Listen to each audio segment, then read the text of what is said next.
नमस्कार मित्रांनो, पुन्हा एकदा आपले स्वागत आहे. मित्रांनो, पेन्शन धारकांसाठी एक मोठी आनंदाची बातमी.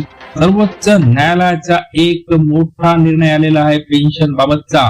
नेमका पेन्शन बाबतचा काय निर्णय सर्वोच्च न्यायालयाने दिलेला आहे या व्हिडिओच्या माध्यमातून आपण बघणार आहोत. तेव्हा मित्रांनो, हा व्हिडिओ शेवटपर्यंत पहा. चॅनलला आपण जोपर्यंत सबस्क्राईब केलं नसेल तर नवनवीन अपडेट सर्वात आधी मिळवण्याकरता आपल्या चॅनलला सबस्क्राईब करा, व्हिडिओला लाईक करा आणि ही मोठी बातमी आपल्या सर्व मित्र व परिवाराला सुद्धा शेअर करायला विसरू नका.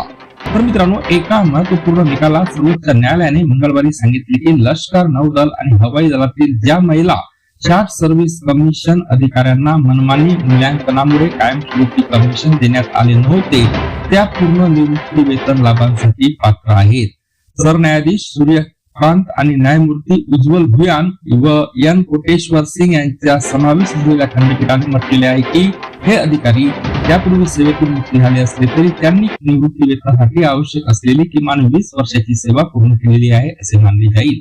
हा निर्णय याचिकांच्या एका गटावर आला आहे ज्यामध्ये विंग कमांडर सुचेता एडन आणि इतरांनी दाखल केलेल्या याचिकेचा समावेश आहे. या याचिकामध्ये 2019च्या धोरणात्मक बदलांना आणि सशस्त्र दल न्यायाधिकरणाच्या AFT पूर्वीच्या निर्णयाच्या आधारे कायमस्वरूपी कमिशन आकारणाऱ्याच्या निर्णयाला आव्हान देण्यात आले होते. पेन्शन बाबत सर्वोच्च न्यायालयाचा मोठा निर्णय हा संपूर्ण माहिती. मित्रांनो, सरन्यायाधीशाने असे निरीक्षण नोंदवले आहे की महिला अधिकाऱ्यांचे वार्षिक गोपनीय अहवाल त्यांना कारकिर्दीत प्रगती किंवा कायमस्वरूपी कमिशन मिळणार नाही या गृहीतकावर अनेकदा निष्काळजीपणे लिहिले जात होते. त्यांनी म्हटले त्यांच्या कारकिर्दीत प्रगतीच्या संधी मिळणार नाहीत या गृहीतकावर ACRS लिहिले जात होते. त्यांच्या एकूण गुणवत्तेवर प्रतिकूल परिणाम झाला. खंडपीठाने हवाई दल, नौदल आणि लष्करातील ज्या महिला SSC अधिकाऱ्यांना कायमस्वरूपी कमिशन नाकारण्यात आले होते त्यांच्या प्रकरणावर स्वतंत्रपणे विचार केला.